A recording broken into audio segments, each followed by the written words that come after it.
Good morning, students. I am Neelam here. Today, I am going to teach you the remaining part of chapter number 1, History, tracing changes through 1,000 years. In my earlier two videos, you have learned about historians and study of history, historians and their sources. You have learned about historians. They should understand historical backgrounds and context in which information was produced.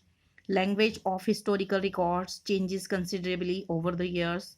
Terms like Hindustan and foreigner were used in different contexts in different periods.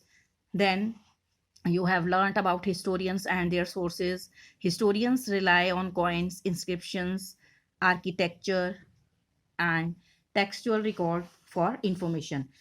Paper became cheaper on which holy texts, chronicles, sermons, and gospels, judicial records, etc. were written. Manuscripts were preserved in libraries and archives. Scribes copied manuscripts by hand as there was no printing press. They introduced small changes as well. Historians had to read various versions of the same manuscript to have clarity of information. Then you learned about the technological, social, political, religious changes. Today, we will learn about old and new religions. Okay, you have learned about technological. In that period, new technologies like Persian wheel, spinning wheel, and firearms began to be used. New foods and beverages, potatoes, corn, chilies, tea, and coffee arrived in the subcontinent. Then you have learned about new social and political groups. Groups of people traveled long distances in search of opportunity. Marathas, Sikhs, Jats, Rajputs, Ahoms, and Kayasthas were some of the popular groups. Society became more differentiated and people were grouped into jatis or subcastes. Then you have learned about here region and empire. Region and empire, in that you have learned about Cholas, Tughlaqs, or Mughals, encompassed many regions. Regions possessed distinct geographical dimensions, language, and cultural characteristics. Decline of the Mughal Empire led to the re-emergence of the regional states. So you have learned all these. Now today you are going to learn about old and new religions. Yes, the 1,000 years of history that were exploring witnessed major developments in religious traditions. People's belief in the divine was sometimes deeply personal, but more usually it was collective. Collective belief in supernatural agency. Religion was often closely connected with the social and economic organization of local communities. As the social worlds of these groups altered, so too did their beliefs. You will learn here about old and new religions, worship of new deities, construction of temples, and prominence of Brahmanas were the chief changes that occurred in Hindustan. Emergence of the idea of bhakti was one of the major developments. Merchants and migrants brought Holy Quran to India in the 7th century. So it was during this period that important changes occurred in what we call Hinduism today. These included the worship of new deities, the construction of temples by royalties, and the growing importance of Brahmanas and priests as dominant group in society. Dominant group in the society were those were Brahmanas, the priest. Their knowledge of Sanskrit text earned the Brahmanas a lot of respect in society because Brahmanas, they know Sanskrit very well. Their dominant position was consolidated by the support of their patrons. Patrons means an influential, wealthy individual who supports another person like an artist, a craftsperson, a learned man, or a noble. New rulers searching for prestige. One of the major developments of this period was the emergence of the idea of bhakti. of a loving personal deity that devotees could reach without the aid of priest or elaborate rituals. Rituals होते हैं जो भी रीति रिवाज, जैसे कोई यज्ञ हवन, इस तरह के rituals. You will be learning about this and other traditions in chapter number 8. This was also the period when new religions appeared in the subcontinent. Subcontinent means Asia is continent and our India is part of that Asia continent. So our India is called subcontinent. Merchants and migrants first brought the teachings of the Holy Quran to India in the 7th century. Muslims regard the Quran as their holy book and accept the sovereignty of the one God Allah, whose love, mercy, and bounty embrace all those who believe in Him without regard to social background. Many rulers were patron of Islam, and the ulama, learned theologians, and jurists, and like Hinduism, Islam was interpreted in a variety of ways by its followers. There were the Shia Muslims who believed that the Prophet Muhammad's son-in-law Ali was the legitimate leader of the Muslim community, and the Sunni Muslims who accepted the authority of the early leaders, caliphs of the community, and the succeeding caliphs. There were other important differences between the various schools of law, Hanafi and Shafi, mainly in India, and in theology and mystic traditions. Thinking about time and historical periods, historians don't see time just as a passing of hours, days, or years. As a clock or a calendar, time also reflects changes in social and economic organizations, in the persistence and transformation of ideas and beliefs.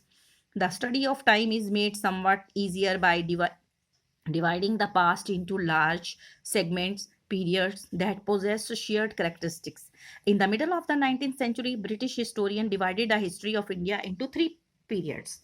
Okay, British historians, they divided India into three periods: Hindu, Muslim, and British. This division was based on the idea that the religion of the ruler was a very important historical change, and that there were no other significant developments in the economy, society, or culture. Such a division also here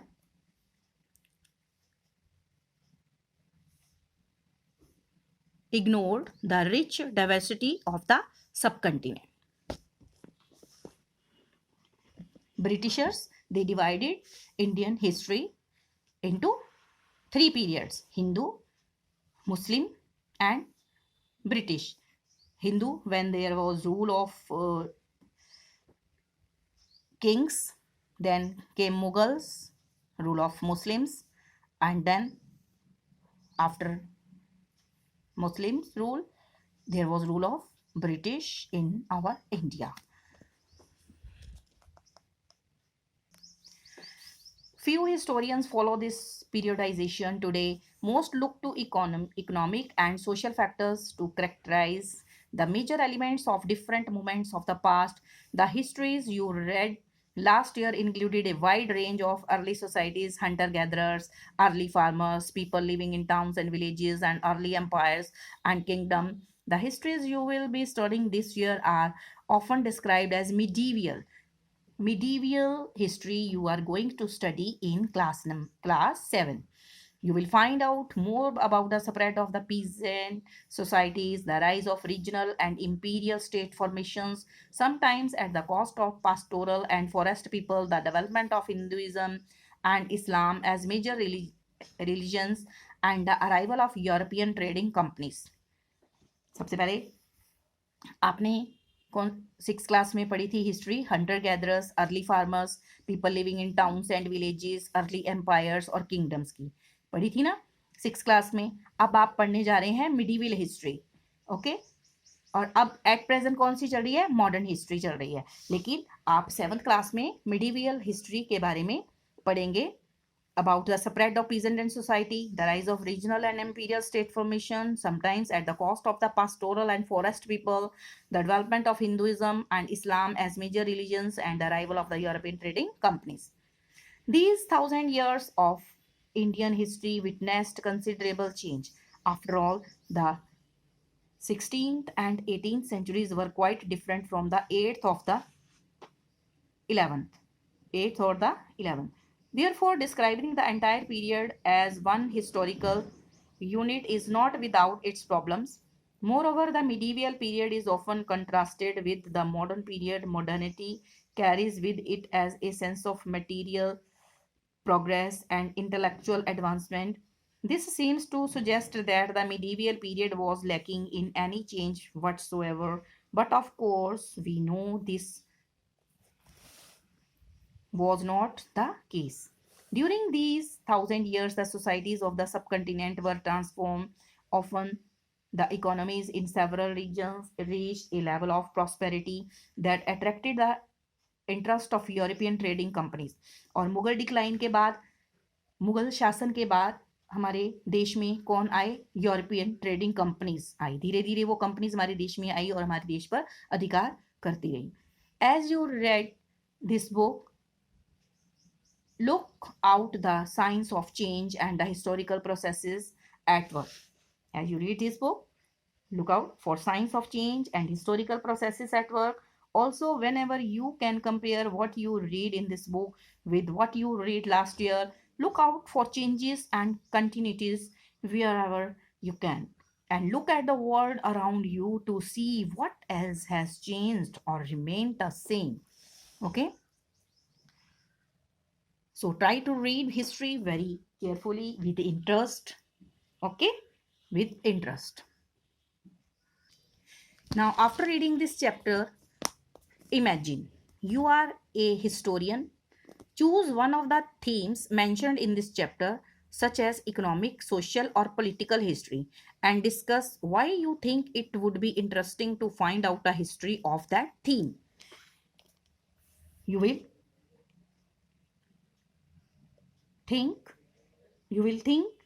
and you will try to find key political theme would be interesting to explore in the historical context. Some of the reasons why to explore it are as key political theme in history introduces us to our past rulers, their families, administrations, wars and battles. Political theme जो history का होता है उसमें उसमें हमें किन बातों का पता चलता है? पास्ट रूलर्स का, जो भी पास्ट में राजा लोग हुए हैं उनकी फैमिलीज के बारे में पता चलेगा. उनका प्रशासन एडमिनिस्ट्रेशन कैसी थी, वॉर्स उन्होंने कौन कौन से युद्ध लड़े और लड़ाइयाँ बैटल्स.